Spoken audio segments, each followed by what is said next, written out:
2장 13절 말씀 다 같이 한 목소리로 받들어 읽도록 하겠습니다. 이러므로 우리가 하나님께 끊임없이 감사함은 너희가 우리에게 들은 바 하나님의 말씀을 받을 때에 사람의 말로 받지 아니하고 하나님의 말씀으로 받음이니 진실로 그러하도다. 이 말씀이 또한 너희 믿는 자 가운데서 역사하느니라. 아멘. 하나님께서 우리 가운데 역사하실 때에 바로 끊임없이 감사할 수 있도록 하나님께서는 우리에게 역사를 하십니다. 그래서 1장 3절에서는 끊임없이 기억한다. 2장 13절에서는 끊임없이 감사한다. 그리고 5장 17절에서는 쉬지 말고 기도하라. 그리고 18절에서는 범사에 감사하라. 그래서 우리는 먼저 하나님의 역사를 하나님께서 어떻게 우리 가운데 역사를 하셨는지 하나님의 말씀을 통해서 우리가 그것을 기억하고 또한 주님께서 지금 또한 우리 가운데에서 역사하시고 앞으로도 어떻게 역사하셔서 우리의 기도를 이루어 가실 것인지 끊임없이 감사하면서 주님 앞에 나아가야 됩니다. 그래서 우리가 앞에서 이제 1장 3절에서 믿음의 역사와 사랑의 수고와 소망의 인내에 대해서 이야기를 하는데 우리가 과거의 기억에 대해서 우리가 믿음으로 그것을 기억하고 또한 현재 또 주님께 주님 사랑하면서 감사하고 또 미래의 주님을 향한 소망을 가지고 기도하면서 나아갈 때에 우리의 삶이 끊임없이 감사하는 그러한 삶이 될 수가 있을 것입니다. 그래서 하나님께서는 과거에나 현재나 미래에나 끊임없이 우리 가운데 역사하십니다. 그래서 이 사도 바울도 그 하나님의 역사를 따라서 또한 일하고 또한 그 복음을 받은 데살로니가 교회 교인들도 또한 그렇게 주님의 뜻을 따라서 그것을 하나님의 말씀으로 받아들이는데 사도 바울이 감사하는 것은 그래서 이제 그 과거의 기억에 대한 감사죠. 그리고 또한 이제 디모데를 통해서 저는 현재 또한 데살로니가 교회 교인들이 계속 그렇게 하나님의 말씀에 대한 믿음으로 살아가는 것에 대해서 감사하고 있습니다. 그래서 이것은 또한 앞으로도 그렇게 감사할 수 있도록 또한 하나님의 말씀에 따라서 그렇게 믿음으로 하나님의 말씀을 받아들이고 그것에 따라서 살라고 그렇게 또 사실은 권면하는 것이기도 합니다.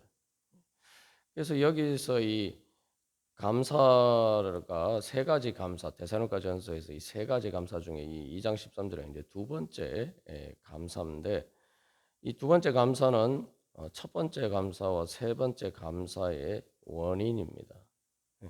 다시 말하면은 우리가 감사할 수 있으려면은 하나님의 말씀을 하나님의 말씀으로 받아들이는 믿음이 있어야 된다는 거죠. 예. 그래서 첫 번째 감사는 믿음의 역사와 사랑의 수고와 소망의 인내 그리고 하나님의 선택하심에 대한 또 그러한 감사들인데 그러한 모든 첫 번째 그 1장에서 우리가 나눈 그 감사의 원인이 되는 것은 바로 데살로니가 교회 교인들이 하나님의 말씀을 사람의 말로 받지 않고 하나님의 말씀으로 받아들였기 때문입니다. 이것이 모든 믿음과 감사의 출발점이 되고 또 우리가 감사할 수 있으려면은 바로 그런 믿음으로 받아들일 때 감사할 수가 있다는 거죠. 그리고 또한 이 3절 세 번째 감사 이제 3장 9절에서 13절까지 나오는 그 감사는 데살로니가 교회 교인들이 환난 가운데서도 흔들리지 않고 믿음 가운데 믿음에 굳게 서 있는 것에 대해서 감사하면서도 앞으로 그렇게 계속 믿음에 굳건하게 서 있기를 권면하는 내용이죠. 예. 그럴 때 또 그렇게 고난 가운데에서 또 믿음이 흔들리지 않고 믿음 가운데 굳건하게 서 있으려면은 또한 하나님의 말씀으로 받아들일 때만 이게 가능한 일이죠. 그래서 이제 이 2장 13절 다음에 감사하면서 2장 14절 이후에는 바로 이 고난, 이 데살로니가 교회 교인들이 어떻게 다른 성도들처럼 믿음 가운데서 고난 가운데에서도 예수님을 그 고난을 통해서 다른 하나님의 교회를 본받는 교회가 되었는지 그것을 대해서 이야기를 하고 있습니다. 그래서 이제 결국에 이제 세 번째 감사와 연결이 되죠. 자, 그래서 이 우리가 첫 번째 감사와 관련해서 보면은 당연히 믿음의 역사가 뭡니까? 믿음의 일을 하는 거 아닙니까? 믿음으로 어떤 일을 하는 것인데 하나님의 말씀을 믿는 믿음이 없으면 어떻게 믿음의 역사가 있을 수가 있겠습니까? 또한 사랑의 수고, 우리가 사랑할 때에 그것을 하나님의 말씀 가운데 그것을 행하는 하나님의 말씀을 가운데서 그것을 향한 소망이 있어야지만 우리가 또한 사랑할 수가 있겠죠. 소망도 마찬가지입니다. 현재 여러 가지 어려운 상황이 있는데 어떻게 소망을 가질 수가 있느냐? 하나님의 말씀으로 받아들일 때 하나님께서 그 고난 가운데 모든 것을 있지만 결국은 모든 것을 하나님의 약속을 이루실 것이다. 하나님은 어떤 그 모든 고난도 이겨낼 수 있도록 우리를 인도해 주실 수 있는 분이다. 그런 믿음이 있어야지만 그 고난을 이겨낼 수가 있죠. 그래서 우리가 이 하나님의 말씀으로 받아들일 때에 다시 한번 생각해 보면 하나님의 역사가 우리 가운데 나타나지 않는 것은 우리가 하나님의 말씀을 하나님의 말씀으로 받아들이지 않기 때문입니다. 그래서 오늘 말씀에서 이 말씀이 또 믿는 자 가운데서 역사한다 그렇게 이야기하고 있는데 하나님의 말씀이기 때문에 우리 가운데에서 우리가 믿음으로 따르기만 하면 그것은 열매를 맺게 되어 있습니다. 그게 그러니까 하나님의 말씀이죠. 어떤 여러 가지 장애물이 있다고 해서 그것들이 이루어지지 않으면은 그것은 하나님의 말씀이 아니죠. 하나님은 모든 어떤 것보다 더 강하신 능력이 있으시기 때문에 하나님께서는 그 모든 것을 이기실 수 있고 그래서 어떤 고난 가운데는 어떤 고난도 하나님의 말씀이 이루어지는 것을 방해할 수는 없습니다. 그것을 막을 수는 없는 것이죠. 그렇기 때문에 하나님의 말씀이고 그것이 하나님의 말씀의 능력입니다. 그래서 우리가 하나님의 말씀이 그런데 우리가 현실에서 그 은혜를 제대로 받아 누리지 못하는 것은 그 하나님의 역사를 제대로 체험하지 못하는 것은 바로 우리가 정말 하나님의 말씀으로 내가 받아들이고 있냐 우리가 그것을 한번 점검해 봐야 됩니다. 그래서 문제는 이제 이 하나님의 말씀을 제대로 믿지 않기 때문이다. 근데 오늘 여기서 이 사도 바울은 하나님의 말씀으로 받았다 그렇게 이야기하고 있어요. 그래서 그 처음에 하나님의 말씀을 받을 때에 그리고 두 번째 하나님의 말씀으로 받음이니 이제 이 둘 다 이제 똑같이 받는다는 라고 번역이 되어 있는데 이게 이제 원문상의 이제 의미가 다른데 첫 번째 거는 하나님의 말씀을 받는다는 것은 우리가 이제 설교 말씀이나 여러 가지 복음 전파를 통해서 하나님의 말씀을 듣는다는 것이죠. 예. 그래서 하나님의 너희가 우리에게 들은 바 하나님의 말씀을 받을 때에 이렇게 되어 있습니다. 그래서 이거는 이제 우리가 예를 들면은 교회에서 설교 시간에 하나님의 말씀을 다 듣죠. 그죠? 다 듣습니다. 하나님의 복음은 전해집니다. 그런데 두 번째 이제 하나님의 말씀으로 받아야 되는데 그것은 뭐냐 하면은 여기 두 번째 받는다는 의미는 주관적인 의미예요. 그래서 내가 주관적으로 그 하나님의 말씀을 내가 받아들이는 거죠. 그래서 이 말 받아들인다는 의미를 잘 알 수 있는 것은 씨 뿌리는 비유에서 돌밭과 관련해서 하나님의 말씀을 기쁨으로 받아들였다. 그런데 환란이 닥쳤을 때에 뿌리가 없어서 결국은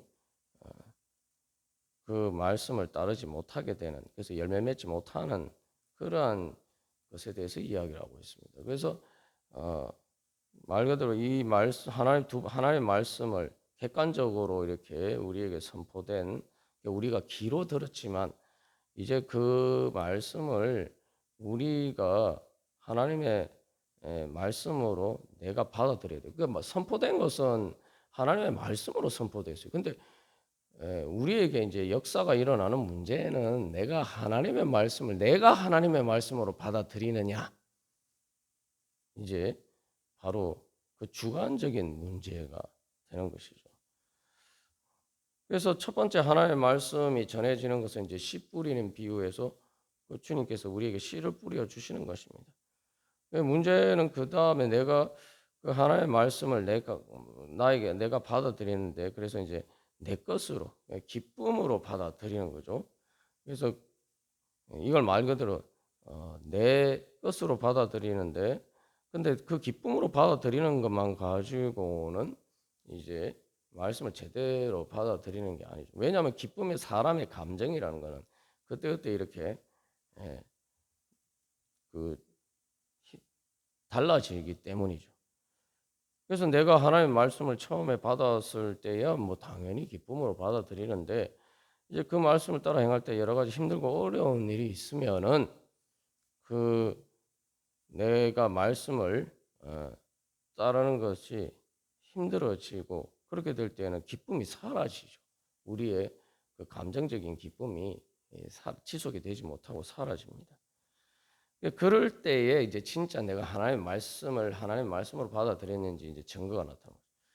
그래서 기쁨으로 받아들인다는 것은 내 것으로 받아들이는 거예요. 근데 내 것으로 받아들인다고 할 때에 그 씨 뿌리는 부에서 뿌리가 없어서 결국은 그 말씀을 따르지 못하고 열매 맺지 못했다, 이렇게 이제 증거하고 있죠. 그래서 우리가 이 하나님의 말씀으로 내가 받아들일 때는 그냥 단순히 내 것이 아니라 나의 뿌리로 받아들여요.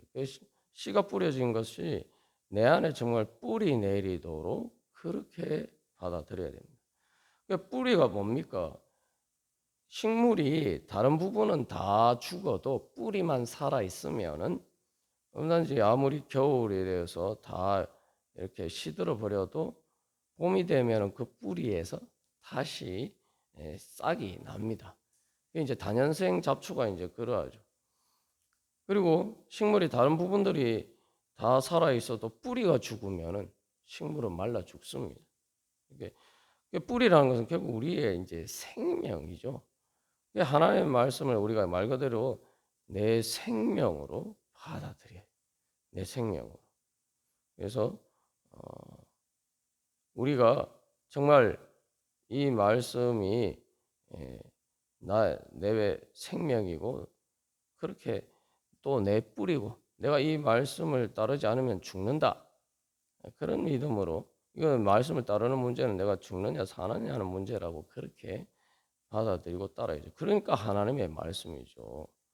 하나님의 말씀이다라고 할 때 사람의 말과 다른 것은 하나님의 말씀은 반드시 이루어지기 때문에 데살로니가전서 1장 10절에서도 이야기하고, 지금 그래서 이 13절 이후에 이 16절에서도 이제 심판에 대해서 이야기를 합니다. 그것은 뭐냐하면은 하나님의 말씀이 결국은 진리 가운데 다 드러나기 때문이죠. 하나님의 말씀을 따라 행하지 않으면은 결국은 그 모든 것들이 결국 다 뿌리가 없음이 다 드러나는 거죠. 그래서 그렇게 뿌리가 있을 때, 그렇게 우리가 하나님의 말씀으로 받아들일 때에 그 뿌리에서 싹이 나고 자라서 이제 열매 맺게 되는 것입니다. 그래서 우리가 우리 자신의 믿음에 대해서 살필 때 내가 정말 하나님의 말씀을 내가 그렇게 받아들이는가. 그래서 하나님의 말씀은 생명의 말씀인데 그래서 내 마음의 뿌리가 될 때뿐만 아니라 또한 삶의 어떤 환경, 고난 가운데에서도 하나님께서 그 모든 일 가운데 열매 맺게 하신다. 우리가 그것을 믿고 결국은 최종적으로 효력을 발휘하는 것은 하나님의 말씀이다. 그래서 그 하나님의 말씀을 영원한 말씀이라고 이야기를 하죠. 그것이 바로 하나님의 말씀으로 받아들이는 것입니다. 그렇다면은 우리의 삶을 어떻게 살아갈 것이냐는 명백해지는 것이죠. 바로 하나님의 말씀을 따라서 우리가 행할 수 있게 되는 것입니다. 그래서 이 베드로전서 1장 23절에서 25절까지 말씀을 보면은 이 하나님의 말씀으로 받아들인다라고 할 때 하나님의 말씀이 어떻다는 것을 믿어야 되느냐? 그래서 이 베드로전서 1장 23절 25절이 잘 보여주고 있습니다. 너희가 거듭난 것은 썩어질 씨로 된 것이 아니요 썩지 아니할 씨로 된 것이니 살아있고 항상 있는 하나님의 말씀으로 되었느니라.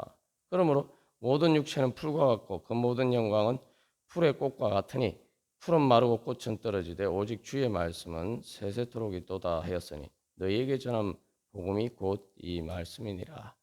그래서 항상 있는 하나님의 말씀. 그래서 그것은 세상 모든 것은 시들어 말라서 또 사라지지만 그러나 주님의 말씀은 영원토록 꽃을 피우고 열매를 맺는다는 것이죠.